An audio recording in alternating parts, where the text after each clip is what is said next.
Hi, Ja. So good to meet you. I know you're interested in the Department of International Relations, and I was able to bring some of my colleagues to speak with you as well. So come on in and have a seat. Thank you. I'm Wes. I'm a professor in the Department of International Relations. It's really great to meet all of you. Could you tell me more about the program and the kind of skills and knowledge I will learn? The Master of International Relations resides at the interplay of culture, politics, and history. You'll develop an understanding of such concerns as the balance of power, shifts in globalization, social trends and changes in international norms, all in the context of a concern for critical thinking and policy relevance. We encourage in our students curiosity and debate about the major challenges facing the world today. In your studies, you'll find that you're able to tailor your courses to a wide range of topics across the range of international relations of the Asia-Pacific, be it foreign policy analysis, international political economy, or peace and conflict studies. We provide our students with the foundations for successful careers across fields of business, law, and politics. We do this by providing a foundation for thinking critically, applying theory to practice, and communicating effectively across a range of contexts. That's really exciting. Can you tell me a little bit more about major power politics and the kind of research you are doing in that? That's a perfect question for my colleague, Ben Zala. So it's such an interesting time to be thinking about great power politics again.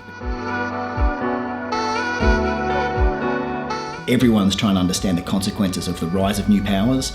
So that's China, thinking about India, the continued role of the US, thinking where Russia fits into this.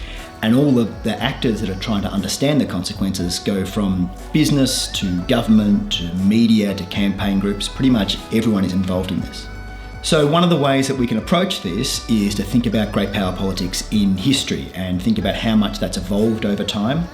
And so if you're thinking about the kind of issues that relate to states with special rights and special responsibilities in world politics, and that play an outsized role in world politics, and we look at this from a historical point and also a theoretical point of view in a number of courses that I teach on. So because the great powers are so powerful, they're sort of in every aspect of international life. And that means if you can understand how they relate to each other, you can build skills for a varied set of careers. And that can be anything from being a diplomat to being an investment analyst to being a human rights campaigner. Studying at the Australian National University means that you're here in Canberra, in the capital city. So you've got all the heart of Australian government here, but you've got the epicentre of Australia's foreign relations, and that brings with it lots of opportunities.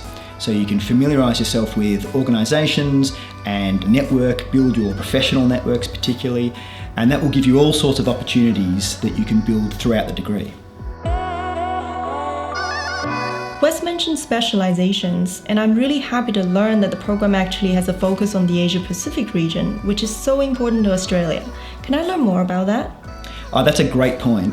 Actually, Maria, you really work in this area, right? As an academic, I've been interested in understanding peace and security by starting from the lives of people in the front lines of crises. And I bring this interest by teaching global governance in the Asia-Pacific. It's important to look at this topic and at the Asia-Pacific especially because there is now compelling evidence that tells us major global security challenges from climate change to protracted conflicts, these are all occurring with adverse consequences in the Asia-Pacific. Globally, the Asia-Pacific region has the highest concentration of people routinely displaced by crises, and these people require urgent solutions. And the best thing is that academics and alumni from our school are contributing to these global solutions and bringing their research expertise, whether it's at the UN, international and regional organizations such as ASEAN, or in a range of Australian and regional NGOs. And in response to this global need, our program offers an international relations degree that combines the study of global politics with a strong engagement in the Asia-Pacific region. And this has attracted a student cohort from all over the region, which makes for an excellent peer learning experience for you. We are seeing a big shift in the demand for people with the skill sets to understand and help generate solutions for these global challenges. And if you join our program, you'll be educated by academics who have the cultural competencies and networks in the Asia-Pacific, who will provide you with the right foundation and exposure to join other people in thinking about these solutions. Ja, I hope this has given you a great understanding of the Masters of International Relations program at the Australian National University. Thank you so much for your time. This has been extremely helpful. Now I really look forward to seeing you all in the classrooms.